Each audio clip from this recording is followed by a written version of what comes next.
Hi everyone, আসসালামু আলাইকুম। সবাই কেমন আছেন? আশা করছি সবাই ভালো আছেন, সুস্থ আছেন, নিরাপদে আছেন। আমরাও আলহামদুলিল্লাহ আল্লাহর খুব ভালো আছি। আবারও নতুন একটি ব্লগ ভিডিও নিয়ে আপনাদের মাঝে চলে এলাম। আশা করছি আমার আজকের ভিডিওটা আপনাদের কাছে ভালো লাগবে।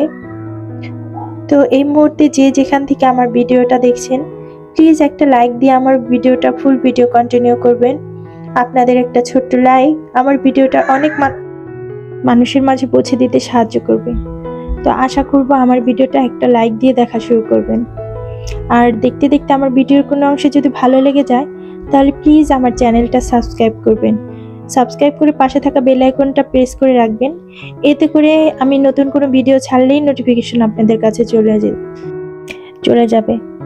আর আজকের ভিডিওটা আমি শুরু করছি দুপুরে নাস্তা খাওয়ার পর থেকে। অফ ক্যামেরার নাস্তাটা করে নিয়েছি আর ঘরদোরটাও একটু গোছগাছ করে নিয়েছি। আর এখন হচ্ছে আমি রান্নার আগে আমার কিচেন র্যাকটা পরিষ্কার করে নিচ্ছি, কিচেন সেলফটা পরিষ্কার করে নিচ্ছি। আমি দেখা যায় প্রতিটা মশলাই শেষ হয়ে গেলে জারগুলো আমি আগে সুন্দর করে ধুয়ে তারপরে মশলাটা ঢেলে নেই আর কি। কিন্তু দেখা যায় মশলাটা শেষ হওয়ার আগেও আমি ৬-৭ দিন পর পর বা ৫-৬ দিন পর পর আমি এভাবে একটু হুইলের গুঁড়ো দিয়ে এভাবে একটু গরম পানি দিয়ে তারপর এভাবে জারগুলো ক্লিন করে নেই। এতে করে ময়লা হয় না, খুব বেশি একটা ময়লা হয় না, আর তেল চিটচিটে ভাবও হয় না যেহেতু রান্নাঘরের জিনিস। আর সেলফটাও একটু পরিষ্কার করে নেই যাতে করে কোনো ময়লা না হয়, তেল চিটচিটে ভাব না হয়। আর প্রতিটা মশলা শেষ হলেই আমি নতুন করে মশলা ঢালার আগে আমি জারগুলো পরিষ্কার করে নিই। এতে করে আমার জারগুলো পরিষ্কারই থাকে, খুব একটা ময়লা হয় না। তো আমি একটু গরম পানি দিয়েই পরিষ্কারটা করছি যেহেতু রান্নাঘরের জিনিস, এর জন্য আর কি।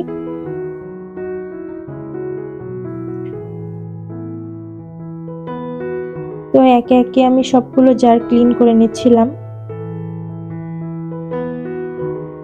আর ভিডিও এই পর্যায়ে আপনাদের মাঝে একটা কথা শেয়ার করি। অনেকে আছে ভিডিওতে এসেই শুধু বলে ব্যাগ চাই, কিন্তু আপনারা আমাকে সাবস্ক্রাইব করলেন কিন্তু আমার ভিডিও কখনোই দেখলেন না। দেখা গেল আপনি একজন সাবস্ক্রাইবার বাড়ালেন কিন্তু আমার ভিডিও আপনি দেখলেন না বা আপনার ভিডিও আমি দেখলাম না। এতে করে কিন্তু সাবস্ক্রাইবার বাড়িয়েও কোনো লাভ হয় না। আমি যদি আপনাকে সাবস্ক্রাইব করি কিন্তু আপনার ভিডিও যদি কখনোই না দেখি, এতে করে কোনো লাভ হবে না। তো দয়া করে যাকেই সাবস্ক্রাইব করবেন তার ভিডিওটা দেখার চেষ্টা করবেন।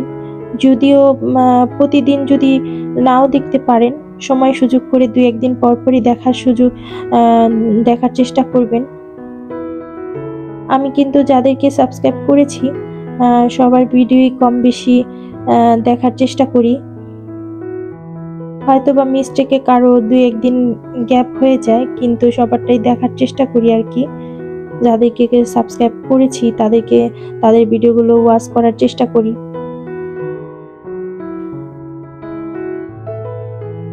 আর ইদানিং দেখতেছি ভিডিওতে লাইকের তুলনায় কমেন্ট বেশি আসছে।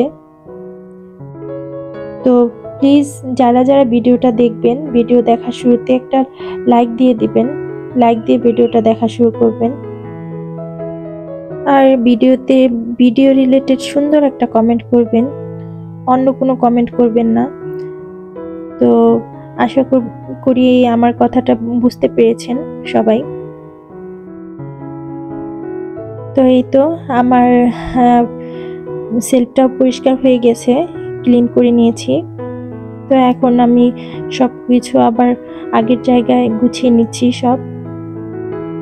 আর এই বয়ামটা হচ্ছে মশলা, মানে এটার ভিতরে গুঁড়া দুধ ছিল, ওটা শেষ হয়ে গিয়েছে, আবার নতুন করে ঢালতে হবে।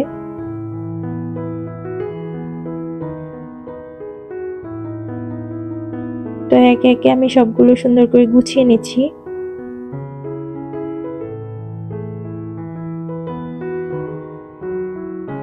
আর এই ছোট্ট ডিবিটাতে আমি চিনি রাখি।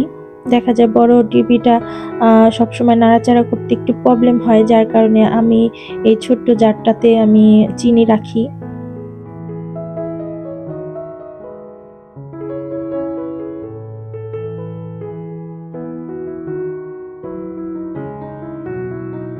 এই তো এটা হচ্ছে বড়টা, এটার ভিতরে চিনি রাখা হয়, আর নিচে ওই ছোট্ট জারটার ভিতরে রাখি আমি আমার ব্যবহারের সুবিধার জন্য আর কি। আর ইদানিং অনলাইনে দেখতেছি বা আমার অনেক প্রিয় আপুরাই দেখছি সুন্দর সুন্দর কাচের জার কিনেছে।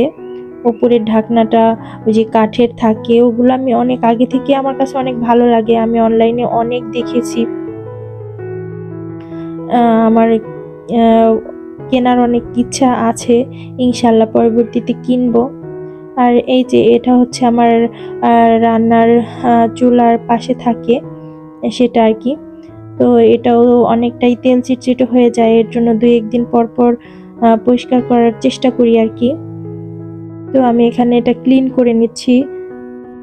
আর এখন হচ্ছে দিন এতটাই ছোট, কোনো কাজই করে শেষ মানে শেষ করতে পারি না দিনের সাথে, মানে মনে হচ্ছে মানে দিনের সাথে দৌড়িয়ে দৌড়িয়ে কাজ করতে হয়, এমন একটা অবস্থা আর কি। এখন হচ্ছে শীতের দিন, দিন এতটাই ছোট হয়ে গিয়েছে কি আর বলবো। যাই হোক, আমার সবকিছু মোটামুটি ক্লিন করা হয়ে গিয়েছে। তো এখন হচ্ছে আমি দুপুরের রান্নায় চলে যাব। আর আজকে হচ্ছে তেমন কিছু রান্না করব না, ফ্রিজে আগের তরকারি ছিল, যার কারণে আজকে আর কোনো ঝামেলা করব না, শুধু পেঁপে ডাল রান্না করব। তো এই তো আমি ডালটা এদিকে বসিয়ে দিয়েছিলাম, এখন শুধু একটু বাগার দিয়ে নেব পেঁয়াজ আর রসুন দিয়ে। আর এই ডালটা খেতে আমার কাছে ভীষণ ভালো লাগে, এটা রুটি দিয়ে খেতেও যেমন ভালো লাগে, আবার ভাত দিয়ে খেতেও খুব ভালো লাগে। তো আমি এখানে ডালটা বাগার দিয়ে নিচ্ছি। আর হচ্ছে আমি ভিডিও এডিট করি বিকাল টাইমে, তো দেখা যায় ভয়েস দেওয়ার সময় অনেক নয়েজ থাকে চারপাশে। আসলে ভিডিও এডিটের জন্য রাতের সময়টা সব থেকে বেস্ট, কিন্তু আমি রাতে এডিট করতে পারি না, কারণ আমার ভিডিওটা রেডি করতে হয় দিনের বেলা, যার কারণে আমি পরের দিন মানে বিকালের দিকে আমি মানে সব কাজ শেষে তারপরে ভিডিওটা এডিট করি, ভয়েস দেই। তো এখানে হচ্ছে সন্ধ্যাবেলা আমার 2 বাচ্চা পড়তে বসেছে, ওদের সামনে পরীক্ষার জন্য পড়াশোনাগুলো কমপ্লিট করছিলাম। ইদানিং তো একদমই বেশি সময় পাওয়া যায় না। তো আজকের মতো ভিডিও এই পর্যন্তই, ভালো থাকবেন সবাই আর আমাদের জন্য দোয়া করবেন। আল্লাহ হাফেজ।